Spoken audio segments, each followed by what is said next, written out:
I'm Katie, and it took me 19 years to figure out that I had Lyme disease.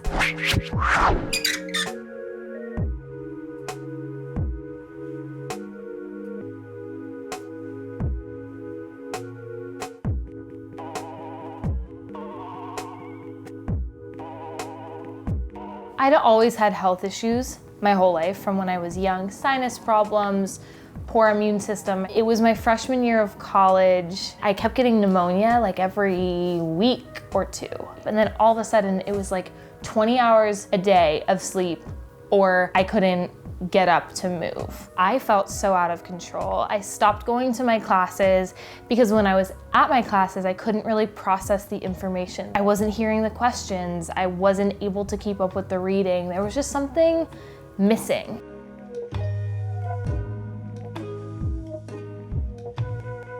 There was no specific note that the doctor at Washington and Lee could give me because she didn't know what was wrong either. I had to go through at least 15 doctors. It started with pneumonia, walking pneumonia, chronic walking pneumonia, Epstein-Barr virus, mono, fibromyalgia, POTS, chronic fatigue syndrome, generalized anxiety disorder, and depression.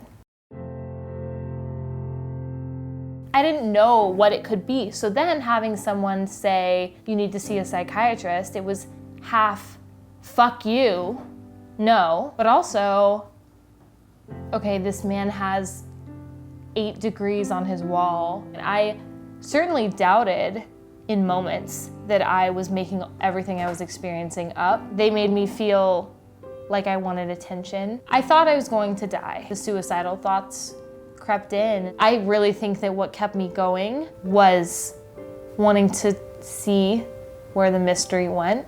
I wanted the answer, and I kind of never lost sight that I would receive that eventually, and that I would prove somebody wrong. I'm stubborn, I'm real stubborn. It wasn't officially until a sports masseuse who was working on my body and hearing all of my trials and tribulations said, have you looked into this? I hear it's very hard to diagnose and you have to be very firm with doctors in order to get them to test for it.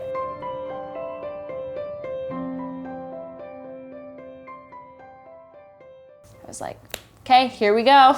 And I went and I found any doctor that would take it seriously, one of whom diagnosed me and the other of whom treated me. And my doctor, who was taking this very seriously, held my hand for the first time since I had gotten sick and said, this is not easy and this is not straightforward, but I'm gonna try really hard and we're gonna figure this out for you. That moment of, this is what you have a name, you can write this down on your paperwork, you can tell this to loved ones, we have a path. And maybe it's not super clear and we're gonna have to switch around your medications a lot, but you have this thing and you have not been crazy this whole time. It was a stunning moment. It gave me the fuel that I needed to go forward with treatment for over a year with intensity. I would be throwing up so much, have no appetite, and look like complete shit, and I would just smile so much because I knew that the medication that was making me sick was doing something, and that's why I was getting sick. And it was this whole process in my brain, like a challenge, like I was fighting these bugs that were in my body. Having a goal versus just going down and thinking that you're crazy, they're incomparable. And it gets easier the further I get away from my former self, because letting go of her has been very difficult. Hearing from doctors and hearing from loved ones is always reassuring, and getting an answer or getting support is what we all want, but no one will ever know what's going on inside of your body or going on inside of your brain unless you tell them. And in order to tell them confidently, you have to have been listening to yourself. Anything that seems abnormal to you, listen to it and remind yourself that you are worth paying attention to yourself. And if you don't understand and believe yourself, no one else will.